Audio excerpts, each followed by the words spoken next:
Halo, ketemu lagi bersama saya Riztio Effendi di channel Geovloggers atau Riztio Effendi. Pada kesempatan ini kita akan bahas mengenai manifestasi geotermal.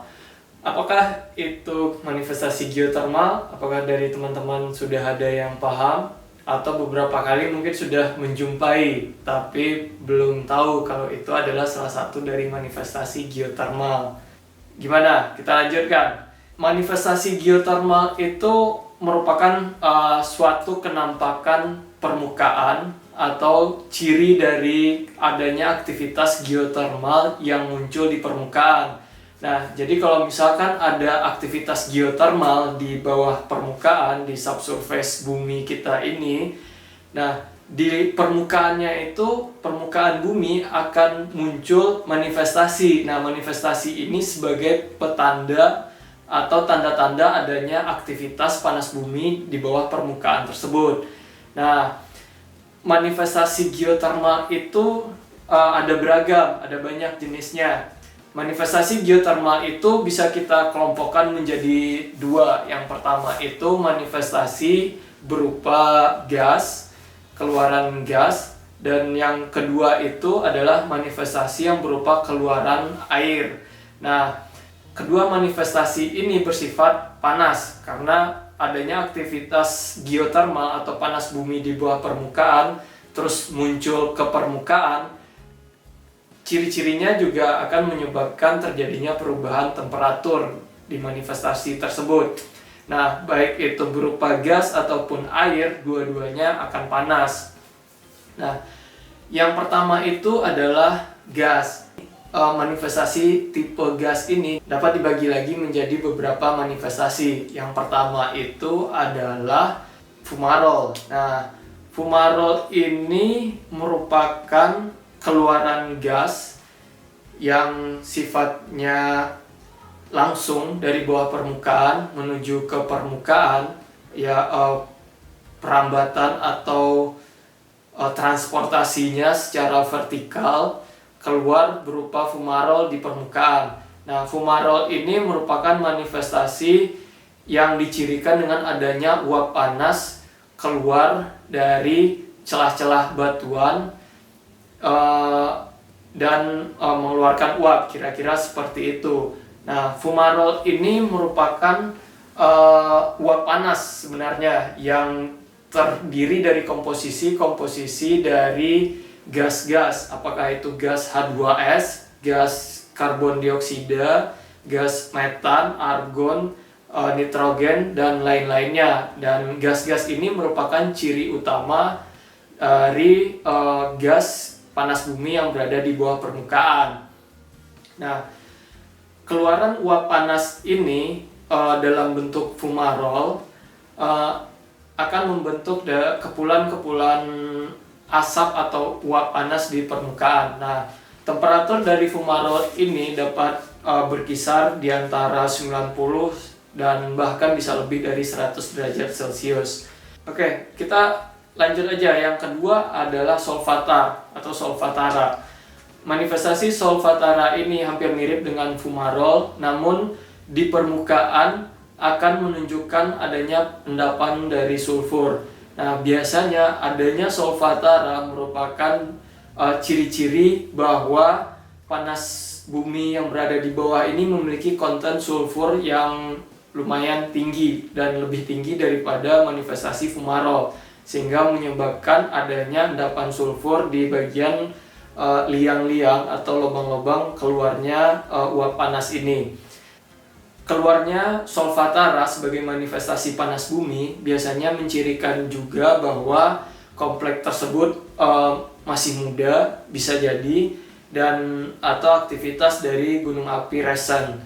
Nah, kedua manifestasi ini, solvatara ataupun fumarole, dengan kata lain, keluaran gas dari bawah permukaan ke permukaan akan menunjukkan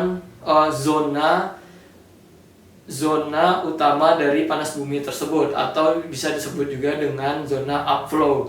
Dengan kata lain, zona upflow ini akan dekat dengan sumber panasnya. Karena gas atau steam uap yang keluar, yang tertransportasi dari bawah permukaan menuju ke permukaan itu akan berjalan secara vertikal. Oke, terkait dengan keluarnya manifestasi berupa gas dari bawah permukaan, ini juga bisa menyebabkan terbentuknya steaming ground. Nah, steaming ground ini juga merupakan salah satu manifestasi yang mencirikan adanya aktivitas panas bumi. Steaming ground ini dengan kata lain bahasa Indonesianya adalah tanah beruap.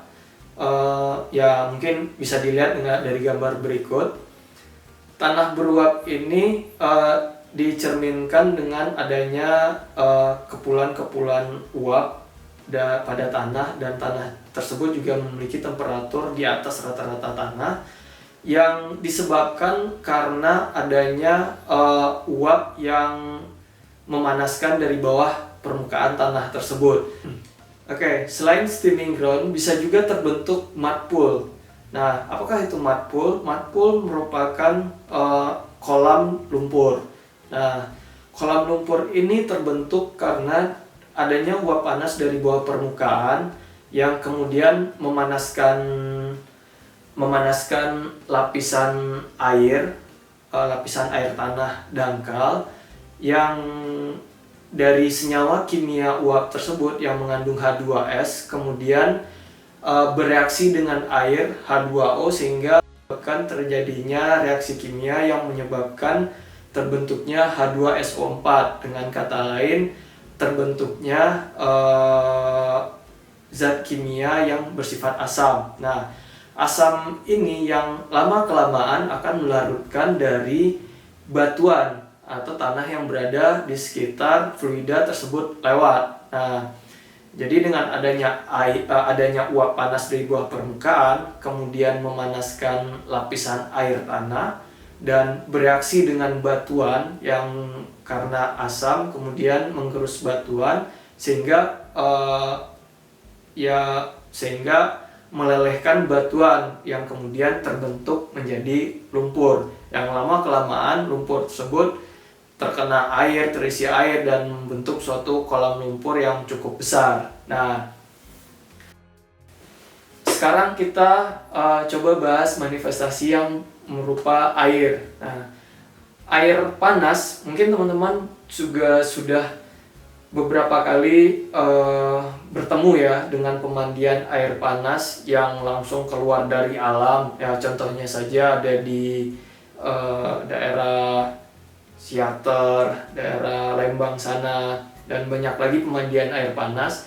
Dan ini merupakan air panas yang langsung keluar dari bumi.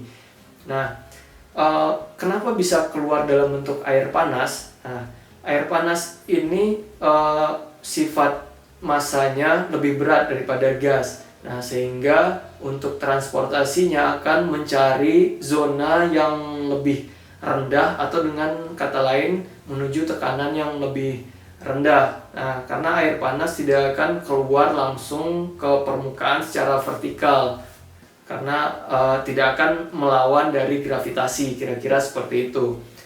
Nah, keluarnya air panas dari dalam bumi menunjukkan adanya aktivitas dari geotermal. Air panas ini bisa memiliki temperatur bisa saja dari 40 sampai 60, bahkan bisa sampai 100 atau lebih dari 100 derajat Celcius. Adanya air panas ini menunjukkan di bawah sana terdapat air panas atau terdapat ada aktivitas panas bumi sehingga menyebabkan terbentuknya brine atau air panas yang kemudian keluar melalui celah-celah di permukaan dan keluarnya berupa air panas atau manifestasi air panas, tersebut juga dengan hot spring. Kita juga bisa menemukan manifestasi lain, yaitu sinter. Sinter merupakan mineral-mineral yang terbentuk pada keluaran air panas, biasanya berada di lingkungan air panas, yang terbentuk karena terjadinya kejenuhan pada mineral-mineral atau senyawa kimia yang berada pada air tersebut jenuh sehingga akan membentuk suatu endapan mineral.